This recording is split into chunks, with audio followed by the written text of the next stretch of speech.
Salut les amis, j'espère que vous allez bien. Donc voilà, c'est Zineb Chebani, coach praticienne PNL, conseiller en relations humaines.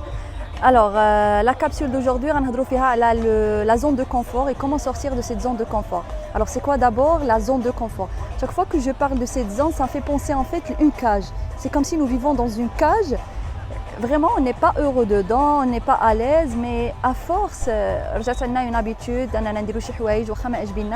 donc c'est devenu vraiment une habitude. Et dedans, nous ne ressentons vraiment pas de la peur, de la panique. C'est pour ça, Bakhine fi hal dakhil. Ok. Donc, en dehors de la cage, qu'il y a la vie, qu'il y a la belle vie, qu'il y a beaucoup de gens à connaître, beaucoup d'expériences à vivre, beaucoup de choses à découvrir, beaucoup d'opportunités à vivre, à saisir. Voilà. Donc, comment sortir de cette cage vers cette belle vie? Donc, la première clé, je vais vous donner 3 clés. Donc, la première clé, essayez de vous lancer des défis, des petits défis, donc des défis qui vont vous permettre vraiment d'entrer en compétition avec vous-même, que ce soit au niveau professionnel, que ce soit au niveau social, personnel, donc quel que soit le domaine. Je vous donne un exemple, si vous avez l'habitude de marcher une demi-heure par jour, essayez d'en faire un petit peu plus, par exemple 45 minutes. C'est juste un exemple. Si vous avez l'habitude de lire une seule page par jour, essayez de lire par exemple 2 pages. La deuxième clé, c'est surtout ne vous lancez pas dans de grands défis. Donc il faut que vraiment que ça soit petit à petit.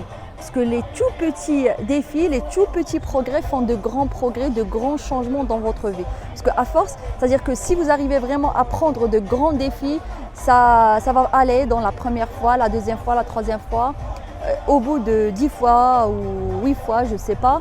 Donc, vous allez vraiment ressentir de la fatigue, vraiment ça va vous embêter à chaque fois parce que vous dépensez beaucoup d'énergie.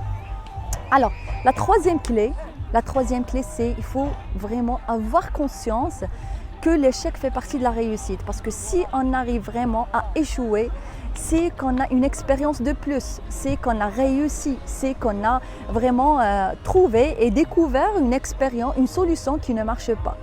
Donc, c'est toujours dans le cadre de la réussite. Il ne faut pas être frustré, il ne faut pas vraiment baisser les bras, allez jusqu'au bout et vous allez arriver. Donc voilà, c'est à vous de voir, c'est à vous de décider si vous voulez vraiment rester dans la cage ou vous voulez sortir vers la belle vie et devenir vraiment la personne que vous avez toujours envie d'être. Voilà, je vous donne rendez-vous très prochainement et je vous dis ciao ciao.